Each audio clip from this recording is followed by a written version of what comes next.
IPL এর ইতিহাসে সেরা টিমগুলোর মধ্যে কলকাতা নাইট রাইডার্স এক অন্যতম সেরা টিম। কলকাতা নাইট রাইডার্স মানে কেকেআর এর প্রধান স্লোগান হলো করবো লড়বো জিতবো, অর্থাৎ অর্জন করে নেব, কোনো ফিক্সিংয়ের মাধ্যমে ফাইনাল জেতা না। তো এই কলকাতা টিমের মধ্যে কখনো ডাউনফল এসেছে, কখনো বা টপ শিখরে পৌঁছেছে। কলকাতার অধিকারে রয়েছে তিনটে ট্রফি, তিনবার ফাইনাল জয়ী টিম কলকাতা নাইট রাইডার্স। আইপিএলে এতটা রাস্তা পেরিয়ে আসা মোটেই সহজ কাজ ছিল না, এতে রয়েছে বহু রেকর্ড। বন্ধুরা, আমি তোমাদের সামনে 5টি রেকর্ড এমন তুলে ধরবো যেগুলো ভাঙা অসম্ভব, আর এই রেকর্ডগুলো একমাত্র কলকাতাই বানাতে পারে। তো চলো শুরু করা যাক। নাম্বার 1, আইপিএল ইতিহাসে টানা পর একাধিক ম্যাচ জেতার রেকর্ড। ওই সালটা ছিল 2014। আইপিএলের শুরুর প্রথম দিকেই কলকাতা হারতে থাকে, তারপর এমন একটা টাইম আসে যেখানে শুরু হয় কলকাতার বিজয় রথ। তাকে সবাই কমজোর টিম, লাংড়া ঘোড়া, লুজারের টিম ভেবেছিল। সেই কলকাতা নাইট রাইডার্স 2014 সালে চ্যাম্পিয়ন হিসেবে বেরিয়ে যায় এবং টানা পর 10খানা ম্যাচ জিতে ফাইনাল জেতে। সমালোচকদের যোগ্য জবাব দিয়ে কলকাতা চ্যাম্পিয়ন হয়। রেকর্ডটা তখনও ভাঙেনি, কারণটা 2015 সালে আইপিএলের প্রথম ম্যাচে কলকাতা আবার জিতে যায়, কিন্তু সেকেন্ড ম্যাচটা হারে, তারপর রেকর্ডটা ভাঙে। তো টানা লাগাতার 11টা ম্যাচ জেতার রেকর্ড, যেটা অন্য কোনো টিমের মধ্যে নেই, সেটা কলকাতা নাইট রাইডার্সের রয়েছে। এই মহান কীর্তিমান রেকর্ডটি কলকাতার আন্ডারে।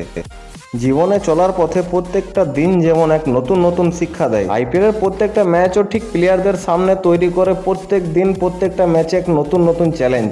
আর ঠিক একই ধরনের চ্যালেঞ্জ আরসিবির প্লেয়ারদের বুকে তৈরি করেছিল কেকেআর। ম্যাচটা ছিল কলকাতা বনাম আরসিবি।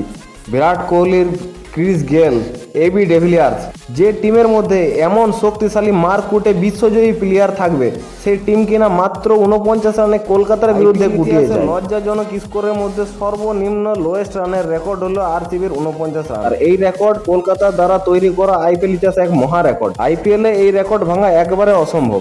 তোমাদের কি মনে হয় বন্ধুরা? কমেন্টে অবশ্যই জানাবেন। কেকেআর এর মহানায়ক হলো গৌতম গম্ভীর। গৌতম গম্ভীরের নাম কেকেআর এর সফল ক্যাপ্টেনের মধ্যে শীর্ষে থাকবে সর্বকালের জন্য। গৌতম গম্ভীর নেতৃত্বে এনেছে দুটো ট্রফি। দুনিয়াকে চমক দিতে ওস্তাদ গৌতম গম্ভীর। 2014 থেকে 2017 পর্যন্ত ওপেন করতো রবিন উথাপ্পা এবং গৌতম গম্ভীর, কিন্তু 2017 সালে সবাইকে চমকে দিয়ে ক্রিস লিনের সাথে ওপেন করে গৌতম গম্ভীর। আর ম্যাচটা পড়ে গুজরাট লায়ন্সের বিরুদ্ধে। গুজরাট প্রথমে ব্যাট করতে নেমে কলকাতাকে ছুড়ে দেয় 184 রানের বড় টার্গেট।